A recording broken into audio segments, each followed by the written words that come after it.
Climate change और global warming पर केंद्रीय मंत्री शिवराज सिंह चौहान ने कहा कि जलवायु परिवर्तन आज दुनिया के सामने सबसे बड़े खतरे के रूप में चिंतित किए हुए है। दुनिया के कई देशों ने पहले भी संकल्प लिया है कि जलवायु परिवर्तन के खतरों से निपटने के लिए कदम उठाने पड़ेंगे। सरकार कदम उठा रही है। प्रधानमंत्री ने देश के सामने कुछ लक्ष्य रखे हैं, लेकिन ये केवल सरकार की ही नहीं, समाज की भी जिम्मेदारी है कि हम इस धरती को आने वाली पीढ़ियों के लिए सुरक्षित रखें। मित्रों, जलवायु परिवर्तन, क्लाइमेट चेंज, ग्लोबल वार्मिंग आज दुनिया के सामने सबसे बड़े खतरे के रूप में पूरी दुनिया को चिंतित किए हुए है।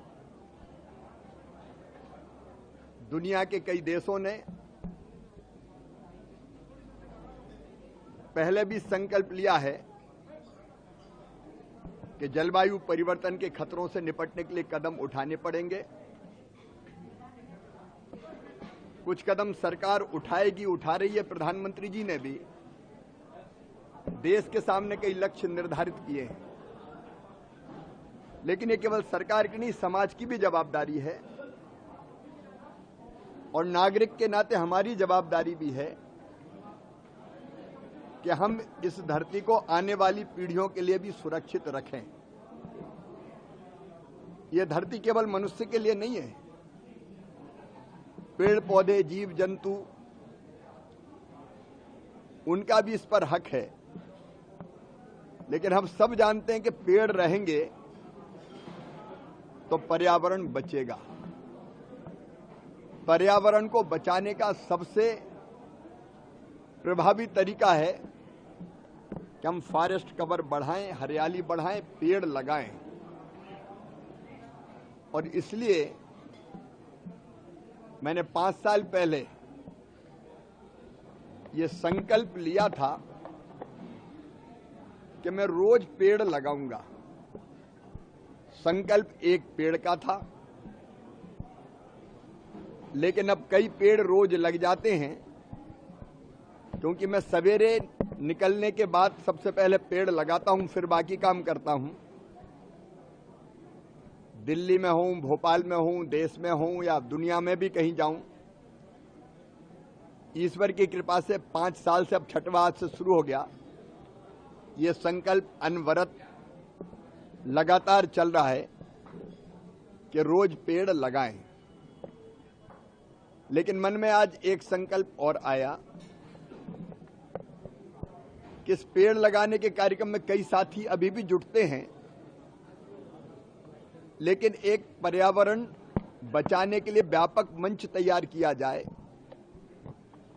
जिसमें समाज के सभी भाई बहनों को जोड़कर एक अपील मैं सदैव करता हूं कि रोज सबके लिए व्यवहारिक रूप से संभव नहीं है, तो अपने जन्मदिन के दिन पेड़ लगाएं। शादी की वर्षगांठ अगर मनाना है तो मैरिज एनिवर्सरी मनाने के इससे अच्छा तरीका क्या हो सकता है कि पति पत्नी दोनों मिलकर पेड़ लगाएं। बच्चों के जन्मदिन पर पेड़ लगाने से बड़ी खुशी कोई हो नहीं सकती, तो बच्चों के जन्मदिन पर लगाएं या माता पिता की पुण्य स्मृति में भी पेड़ लगाएं। तो सहज ही पेड़ लगातार लगते चले जाएंगे। आज 5 साल पूरे होके 6वां वर्ष प्रारंभ हुआ है और इस अवसर पर आज दीदी माँ ऋतंभरा जी का आशीर्वाद मिला, अनिल जोशी जी जो पर्यावरण के लिए लगातार काम करते हैं, आशुतोष जी, और एक विचार विमर्श हुआ। तो मन में अब ये संकल्प पैदा हुआ कि इसको संस्थागत रूप दिया जाए। जैसे कार्यक्रम अगर कोई करना है, उसमें स्वागत होता तो स्मृति चिन्ह देते हैं। स्मृति चिन्ह क्यों दें? पेड़ लगा के स्वागत किया जा सकता है। जन्मदिन पे होर्डिंग लगा देते हैं लोग, और कई तरह की चीजें देते हैं, गले में पटका डालते हैं। एक एक चीज की कीमत कई बार सैकड़ों रुपया होती है।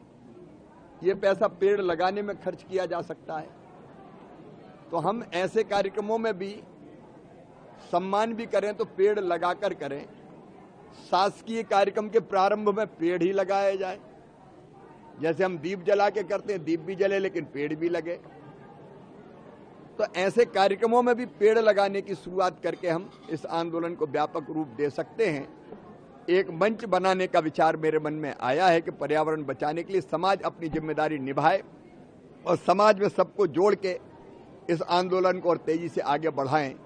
इसका प्रयत्न मैं प्रारंभ करूंगा, सबको जोड़ के, मिल के सबको। और प्रधानमंत्री जी की भी का जो भाव है, एक पेड़ माँ के नाम, तो उसको भी हम गति देंगे और सबको जोड़ के पर्यावरण बचाने के इस अभियान को संगठित स्वरूप मिले और पूरा समाज इससे जुड़े, इसका प्रयास भी करेंगे।